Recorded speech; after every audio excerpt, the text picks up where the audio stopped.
So hello good evening everyone. आज हम शुरू करते हैं क्लास 11th हिस्ट्री का पहला chapter writing and city life, जिसे हम कंटिन्यू कर रहे हैं। अपना टॉपिक जो है अर्बनाइजेशन इन साउदर्न मेसोपोटामिया। अभी तक हमने मेसोपोटामिया में राइटिंग की हिस्ट्री देख ली। अब हम साउदर्न मेसोपोटामिया में अर्बनाइजेशन कैसे हुआ वो हम समझते हैं। तो मेनली दो कारणों की वजह से अर्बनाइजेशन हुआ। एक तो टेम्पल्स के कारण की वजह से शहरीकरण हुआ और किंग्स के वजह से, राजाओं की वजह से। अब हम इस पूरे टॉपिक में यही दोनों चीज हमारे सेंटर ऑफ फोकस होंगे। ठीक है, तो चलिए शुरू करते हैं।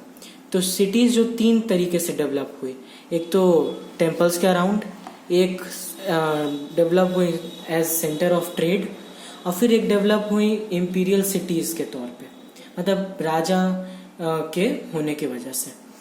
तो अब हम पहले इन दोनों टॉपिक को पढ़ें। उससे पहले हम ये थोड़ी सी एक्स्ट्रा जानकारी दे दें, क्योंकि ये बुक में नहीं लिखी हुई है कि डेवलप कैसे हुई सेंटर ऑफ ट्रेड, मतलब कि कैसे वो सेंटर ऑफ ट्रेड बनी सिटीज। तो यही सिंपल सा मतलब है कि अगर वहाँ ट्रेड होगा तो सेटलमेंट्स होंगे, और ट्रेड होने से एक ये भी बात है कि अर्बन इकोनॉमी बढ़ेगी। और ट्रेड कैसे होगा जब तक आपका स्पेशलाइजेशन ना हो। और मैंने आपको बताया था सिग्निफिकेंस ऑफ अर्बनिज्म में कि डिवीज़न ऑफ लेबर जो है वो एक बहुत ज़रूरी पार्ट है एक सिटी को डेवलप करने के लिए। इसीलिए आपका जो सिटीज़ है वो डेवलप हुए एज सेंटर्स ऑफ ट्रेड के केंद्र में। ठीक है, अब हम आते हैं कैसे सिटीज़ डेवलप हुई टेम्पल्स के अराउंड। तो हम सबसे पहले देखेंगे कि अर्लीस्ट नोन टेम्पल वहाँ का क्या था। तो वहाँ 5000 BC के लगभग का क्या बोलते हैं आर्कियोलॉजिकल सर्वे के द्वारा पता चला था, जहाँ पे एक छोटा सा श्राइन था, मतलब जैसे गर्भगृह टाइप होता है, वो भी अनबेक्ड ब्रिक्स का बना हुआ था, जैसे कि देखिए यहाँ पे दिया हुआ है। और उसके और ओवर द टाइम जो था वो बड़ा भी होता गया धीरे धीरे। जैसे जैसे टेक्नोलॉजिकल एडवांसमेंट आएंगे तो स्वाभाविक सी बात है कि उतना ही डेवलपमेंट होगा टेम्पल्स का। और एक डिस्टिंक्टिव फीचर टेम्पल्स का ये था कि उसका आउटर वॉल्स जो थे टेम्पल्स के वो अब आने और जाने दोनों के थे और रेगुलर इंटरवल्स पर थे। और इसको मैं डिस्टिंक्टिव फीचर इसलिए कह रहा हूँ क्योंकि ये ऑर्डिनरी बिल्डिंग्स में हुआ नहीं करते थे। क्योंकि ऑर्डिनरी बिल्डिंग्स में आने का भी एक ही रास्ता होता था, जाने का भी वही रास्ता होता था, बट टेम्पल्स में ऐसा नहीं था। वो चीज़ हम पढ़ेंगे अपने नेक्स्ट टॉपिक है में। और टेम्पल्स के बारे में जाने कि कैसे अर्बनाइजेशन हुआ टेम्पल्स के अराउंड। क्योंकि गॉड जो थे फोकस ऑफ वर्कशिप थे, तो गॉड को माना जाता था कि वो थ्योरेटिकल ऑनर है हमारे फील्ड्स के, हमारे हर्डर्स के। तो वहाँ हर तरह की इकोनॉमिक एक्टिविटी हुई, जैसे कि आपका बुक में दिया हुआ भी है यहाँ पे ब्रैकेट में कि oil pressing, grain grinding, spinning, ये सारी चीज़ें हुई, सारे इकोनॉमिक एक्टिविटीज़ हुए, जिससे वहाँ क्या हुआ आपका टेम्पल के अराउंड सेटलमेंट्स हुए, ट्रेड हुए। तो स्वाभाविक सी बात है कि वहाँ शहरीकरण हो जाएगा, मतलब सिटीज़ डेवलप होंगी। तो टेम्पल्स धीरे धीरे क्या डेवलप होंगे, एक अर्बन इंस्टीट्यूशन की तरह। ठीक है, तो अब हम देखते हैं कि कैसे सिटीज़ डेवलप हुई अराउंड इंपीरियल सिटीज़ के। इंपीरियल सिटीज़ का यही मतलब है कि किंग्स थे वहाँ, उसकी सेना थी वहाँ, मतलब कैसे सिटीज़ डेवलप हुई। तो उससे पहले हम ये जानना चाहिए कि किंग्स जो थे, मतलब राजा जो थे, वो आए कैसे, मतलब वहाँ राजा लोग बने। क्योंकि राजा कौन बनेगा, नॉर्मल आपके ही अराउंड के लोग ही ना लीडर बनते हैं। तो वहाँ कैसे बना, वहाँ रिपीटेड कन्फ्लिक्ट होने लगा लैंड और वाटर पे। क्यों होने लगा, क्योंकि दो कारणों की वजह। एक तो नेचुरल प्रॉब्लम भी था, man made problem. Natural problem ये था कि क्रॉप्स डिस्ट्रॉय हो जाते थे, क्योंकि रिवर यूफ्रेटस हर साल बहुत फ्लड ला देती थी। और फिर मैन मेड प्रॉब्लम ये थे कि जो अपस्ट्रीम पे रहने वाले लोग थे वो अपने तरफ डाइवर्ट कर लेते थे, क्या बोलते हैं, पानी को, जिससे डाउनस्ट्रीम वालों के लिए कोई पानी नहीं बचता था, जिससे वाटर स्कैरसिटी वहाँ हो गई। अब क्या होगा, अब अगर आप दूसरे पे जुल्म कीजिएगा तो क्या होगा एक ना एक दिन तो कन्फ्लिक्ट होना ही है, तो वहाँ पे भी वही चीज़ हुआ। अच्छा, तो ये जो रिपीटेड कन्फ्लिक्ट हुआ, इसका इफेक्ट क्या पड़ा? इसका इफेक्ट यही पड़ा कि जो जीतने वाले ग्रुप के चीफ होते थे वो डिस्ट्रीब्यूट कर देते थे लूट, जो भी वो दूसरे राज्य से जो जीते हैं उसको अपने पीपल में, और टेम्पल्स को ब्यूटीफाई करते थे। अब यहाँ पे मेरा अपना व्यू है, बुक में तो ऐसा नहीं दिया। वो ब्यूटीफाइड टेम्पल को इसलिए भी करते रहे थे क्योंकि मेरे हिसाब से वो यूज करते थे सॉफ्ट पावर का। पावर दो तरह के होते हैं, हार्ड पावर और सॉफ्ट पावर। सॉफ्ट पावर का मतलब होता है कि आप कल्चर के थ्रू दूसरे को बांधते हैं। तो जैसे कि या किंग ने भी वही काम किया कि उन्होंने अपने कम्युनिटी के लिए टेम्पल बनवाया, उसको और सुंदर बनाया। तो इससे क्या होगा, आपका लोग आपके मानेंगे भी, आपको जानेंगे भी। और दूसरा, किंग बनता कैसे था, किंग कैसे बनेगा कि जब आपके प्रजा जो है वो आपकी बात माने, तो कुछ तो होना चाहिए ना आप में बात।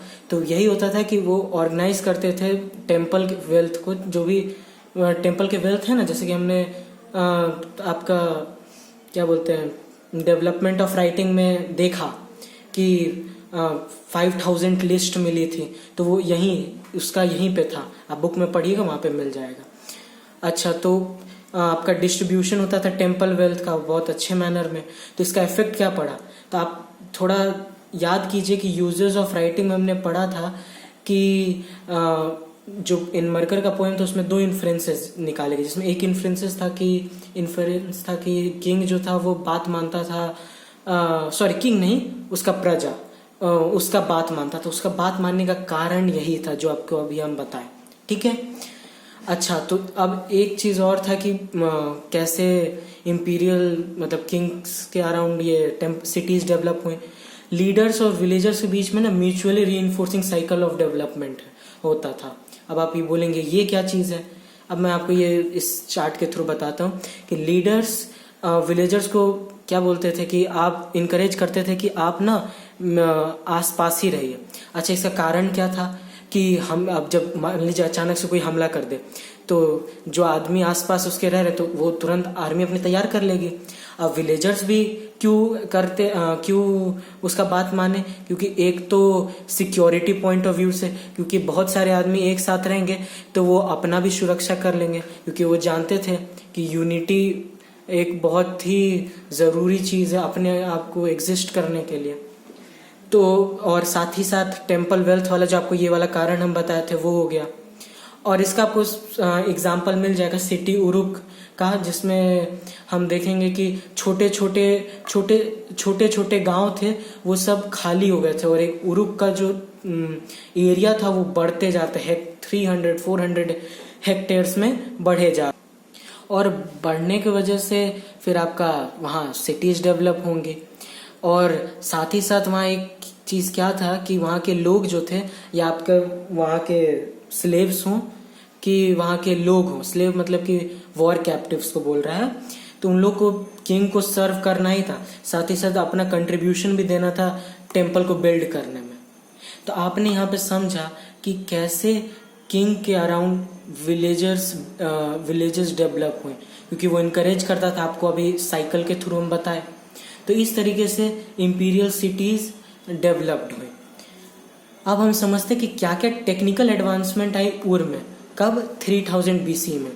एक था कि ब्रॉन्ज टूल का बहुत यूजेस शुरू हो गया, अलग अलग यूजेस बहुत सारे क्राफ्ट में यूज होने लगे। आर्किटेक्ट्स जो थे वो सीख गए कंस्ट्रक्ट करना ब्रिक कॉलम्स को, जैसा कि मैंने देखिए यहाँ फिगर मैंने बनाया है ब्रिक कॉलम्स का। बट एक चीज़ पर तब भी एक चीज़ रह गई थी कि आप बुक में देखेंगे कि वहाँ लिखा हुआ था कि आपका यहाँ देखिए, यहाँ पे लिखा हुआ है कि there being no suitable wood to bear the weight of the roof of large walls. तो यहाँ पे एक आर्किटेक्ट जो थे थोड़ा अधूरा काम किए, जिससे वहाँ दिक्कतें हुई। पर चलिए अभी फोकस हमें करना है सिर्फ टेक्निकल एडवांसमेंट पे। फिर है कि कलरफुल मोज़ैक वहाँ होते थे, क्रिएशन होता था। और आप फिर से यहाँ बुक में आप देख सकते हैं कि कलरफुल मोज़ैक के बारे में दिया हुआ है कि कई सारे पीपल को, जैसे कि मैंने बताया था ना, टेम्पल्स के लिए वर्क करना रहता था पीपल को, कंपल्शन है उन लोग के लिए, तो वो क्ले कोन्स बनाते थे, फिर उसको इंसर्ट करते थे। तो यही सब चीज़ें आपके कलरफुल मोज़ैक के रूप में बन गई। जैसे कि कलरफुल मोज़ैक आप समझे ना, ये अलग अलग पैटर्न्स हैं, अब इसी में बीच में कलर कर दिए तो यही आपका क्या बन गया, कलरफुल मोज़ैक बन गया। यही चीज़ है। फिर था कि स्कल्पचर मतलब मूर्ति में क्ले का भी यूज़ किया जाता था और इम्पोर्टेड स्टोन्स का भी। और सबसे इम्पोर्टेंट जो कि मैं बोलूँ VVI, technical advancement of potter's wheel, क्योंकि पॉटर्स व्हील्स आने की वजह से लेस टाइम में क्या होने लगा, प्रोडक्शन जो है, प्रोडक्शन आपका बढ़ने लगा। जिससे क्या होगा, प्रोडक्शन बढ़ेगा तो डिमांड भी अच्छे से पूरा होगा, तो क्या होगा, आपका इकोनॉमी अच्छा बढ़ेगा, इकोनॉमी बढ़ेगा तो क्या होगा, सिटीज़ डेवलप होंगे। तो इसी के साथ हमने समझ लिया कि साउदर्न मेसोपोटामिया में सिटीज़ कैसे डेवलप हुई। चलिए इसी के साथ आज का वीडियो हम यहाँ पे कंप्लीट करते हैं, एकम्प्लिश करते हैं। ध्यान रखिएगा, सुरक्षित रहिएगा और बाय बाय।